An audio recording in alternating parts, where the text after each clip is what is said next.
Hi, welcome to Iconic Movie Reviews. My name is Shane, and today we're going to be reviewing Superman 2.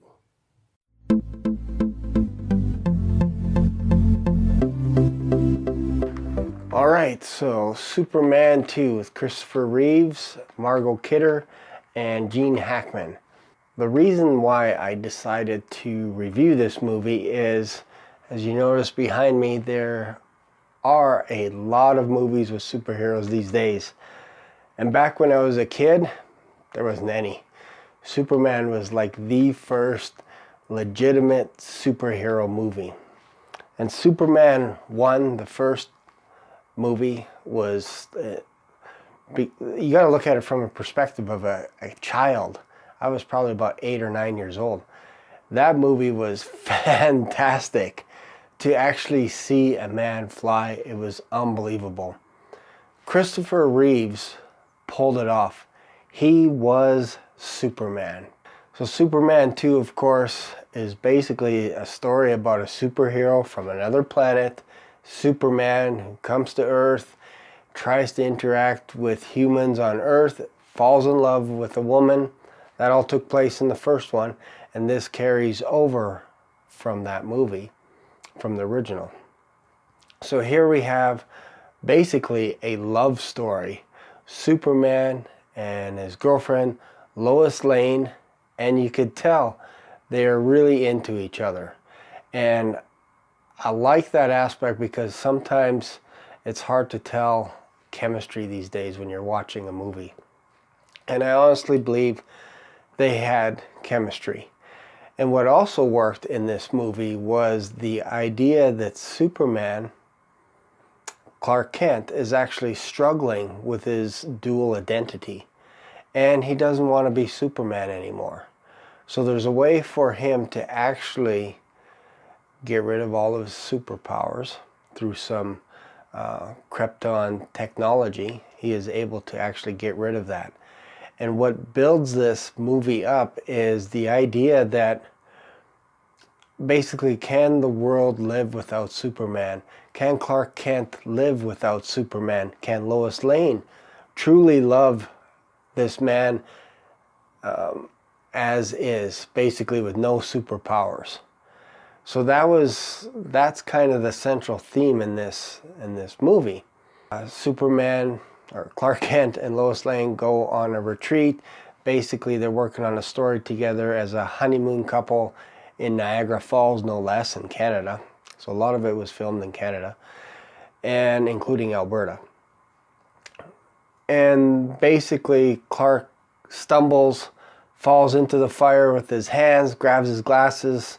Lois Lane checks him out and realizes his hands aren't even burnt. Clark is faced with a dilemma. Does he keep lying to Lois Lane and say it's nothing, whatever, and she's on to him? Or does he come clean? So he decides to take off the glasses and come clean with Lois Lane. What I like about this movie, Superman 2, is they spent the first movie building up a bit of that tension, building up a bit of the relationship with Lois Lane and Superman. So I appreciated that, because in the Man of Steel, I didn't feel the connection with Henry Cavill's character, Superman, and Lois Lane. I didn't feel it. And then with Amy Adams, same thing in Justice League. I didn't quite feel the connection there. But in Superman, you feel it. And Superman goes around saving people, saving the cat out of the tree, all that kind of stuff. But they're building. Which I like about it is, I believe Richard Donner, his whole idea was to create Superman and Superman 2. So I believe that was his vision from the beginning. So when they shot Superman 2, they continued with that tension about Lois slowly starting to figure out who Clark Kent is. And Clark Kent is wrestling, should I reveal my superpowers, reveal who I am to the love of my life? And it actually works. For me, it worked in that movie. This basically, now Lois knows he's Clark Kent, he's Superman, and she tells him that she's in love. And so Clark says, we really got to talk. So then they take off to the Fortress of Solitude, probably northern Alberta. They go there, and after some champagne and Superman bringing flowers and food and all that kind of stuff from all over the world, Lois is... my posters are starting to fall apart. Lois is left to herself for a bit, and Clark actually decides to give up his powers, and his mother from the past interacts with him in a hologram and says, once you do this, once you give up your powers, that's it. There's no going back. That sets us up for what is about to come, and that is the villains from Krypton. So it's one of those things, had you known what was going to happen, would you still do it? And Superman gives up his powers, and basically they end up coming back to town, back to Metropolis. Superman gets in a fight, has no superpowers, and he doesn't know how to fight either.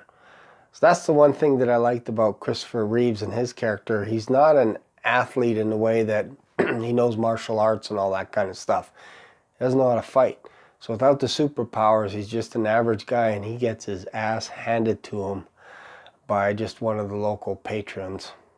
Just after Clark Kent got his butt kicked, there was a news feed saying that these aliens are basically taking over the United States. They're in Washington. They've taken over the White House, and the president yells out, "Superman, help us," basically. And the arch nemesis, if you will, the arch villain, General Zod, calls out Superman and says, basically, where is this guy? Where is this Superman? I dare you to come and see me, and all this kind of stuff. So he basically challenges him.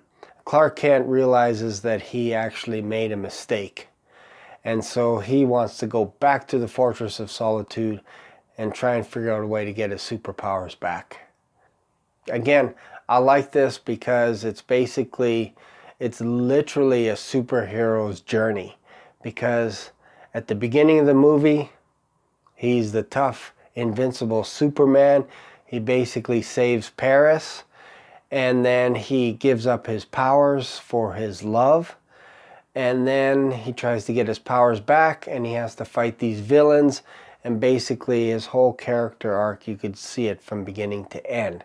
And it's a great payoff at the end of the movie. So if you've seen the movie, let me know your thoughts. Feel free to leave a comment below. If you haven't seen it, I encourage you to see it, because I know there's Man of Steel out there, there's Justice League, there's all these superhero movies. But sometimes it's nice to go back to some of the earlier movies and just see what they were like as well. And as always, don't forget to subscribe to this channel. I really appreciate it. And as always, stay iconic. Thanks for watching.